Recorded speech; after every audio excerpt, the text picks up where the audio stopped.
లోకరక్షణకై శ్రీ మహావిష్ణువు అవతారాలు ధరించడం మనకి తెలుసు.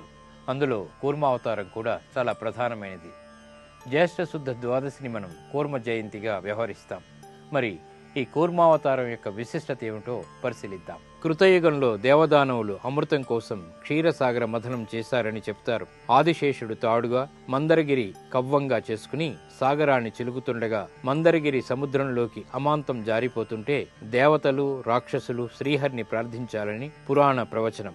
ఆ పరిస్థితుల్లో విష్ణువు కూర్మావతారం ధరించి గిరిభారాన్ని తన మూపురంతో భరించి అమృత సాధనకు తోడ్పడ్డాడని చెబుతారు.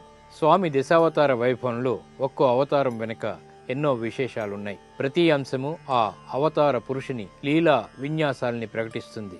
సాగరాన్ని మధించేటువంటి సమయంలో లక్ష్మీనారాయణునికి ఏ మాత్రం శ్రమ కలగకపోగా జోకట్టినట్టు అనిపించిందట.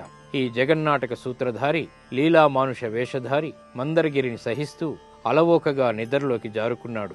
ఆ గాఢ నిద్రలో గరుడ గమనుని గురకలు లోకరక్షణార్థం మనకు అందించేటువంటి ఆశీస్సులు అని దశావతార స్తోత్రంలో కూర్మావతార వర్ణనలో వేదాంత దేశికులు పేర్కొన్నారు.